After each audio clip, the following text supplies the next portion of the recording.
పార్టీలు కానీ అవి నేనేం మాట్లాడట్లేదు. దయచేసి మళ్ళీ దీన్ని రాజకీయాలు అలా ఫీల్ కాకండి. ఏంటంటే ఎవరు వచ్చినా సరే ఏదైనా ఉచితాలకు అలవాటు పడిపోయినాం మనం. ప్రతి ఒక్కరు నేను ఇది ఇస్తా అది ఇస్తా, ప్రతి ఒక్కటి నేను ఉచితంగా ఇస్తా అంటున్నారు. గొర్రెలు మేకలు అన్ని తెచ్చుకుంటున్నారు. అవన్నీ పక్కన పెట్టండి. ఉచిత విద్యని ఇవ్వనండి, ఉచిత విద్యని ఇవ్వనండి. ఇస్తున్నారా? ఉచిత విద్య ఇవ్వరు. విద్యనిస్తే ఏమవుతుందంటే ప్రశ్నలు వస్తాయి మన దగ్గర నుంచి. ఉచిత విద్య ఇస్తే ఏమైతే, విద్యను ఎవరు ఇవ్వరండి. ఎందుకంటే ఇప్పుడు కార్పొరేట్ వాటిలో కానీ ఎక్కడైనా సరే మనం పెట్టుకునే పరిస్థితుల్లో లేము.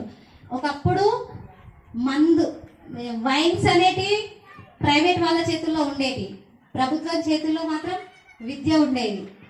ఇప్పుడు చేంజ్ అయిపోయింది. ప్రభుత్వాలు మద్యాన్ని విక్రయించడం, మన ప్రైవేట్ వాళ్ళు విద్యను అందించడం స్టార్ట్ అయింది. సో ఆ విద్యను అందుకునే పరిస్థితుల్లో మనం లేము. అదే గవర్నమెంట్ అన్ని ఉచితాలను ఇస్తుంది కానీ విద్యను ఇవ్వలేదు. సో నేను చెప్పేది ఏంటంటే ప్లీజ్ ఉచితాలకు అలవాటు పడకండి. కొంచెం అన్ని మీకున్న ఎన్ని పనులైనా సరే పక్కన పెట్టేసి మనకు ఒక పెద్ద మంచి ఆలోచనతోని మంచి తలంపుతోని ఈ గ్రంథాలయాన్ని వాళ్ళు మొదలు పెట్టారు. సో మొదలు పెట్టడం మాత్రమే వాళ్ళ కొన్ని సంవత్సరాల కళ అయినప్పుడు ఇప్పటి వరకు ఇక్కడికి రాని వాళ్ళందరికి కూడా ఇక్కడ ఉన్నోళ్ళు ఇంట్లో వాళ్ళు అయితే వచ్చిరు కదా, ఒక్కరైనా ప్రతి ఒక్కరు ఇంట్లో వాళ్ళకి చెప్పి కొంచెం దయచేసి వాళ్ళు మొదలు పెట్టిన ఈ బృహత్కర కార్యక్రమాన్ని విజయవంతం చేయమని చెప్పండి.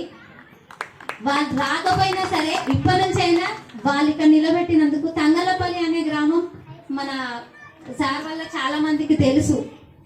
దాన్ని ఇంకా ఇప్పుడు దీనివల్ల మీరు కొంచెం అంటే కొంచెం కాన్సన్ట్రేట్ చేసినా కూడా చాలా అంటే చాలా పెద్ద ఎత్తున మన జిల్లాలోనే మొదటి స్థానంలో చైతన్యవంతంగా మన ఇక్కడ ఇంతవరకు ఎక్కడైనా గ్రంథాలయాలు ఉన్నాయో లేవో నాకు తెలియదు వేరే గ్రామాలలో. సో మన గ్రామంలో మొదలైంది కాబట్టి దీన్ని మిస్యూజ్ చేయకుండా మంచిగా ఉపయోగించుకొని ప్రతి ఒక్కరూ దీనికోసం సమయాన్ని కేటాయించి వాళ్ళు కలలు కన్నా సమాజాన్ని ఇప్పుడైనా మనం చూపిద్దాం.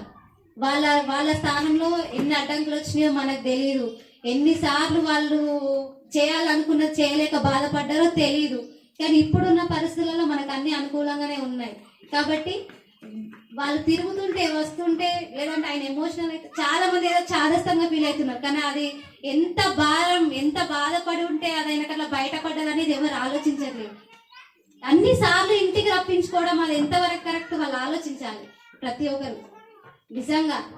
సో యంగెస్ట్ కంట్రీ మనది, చాలా మొత్తం వరల్డ్ లోనే యంగెస్ట్ కంట్రీ మనది.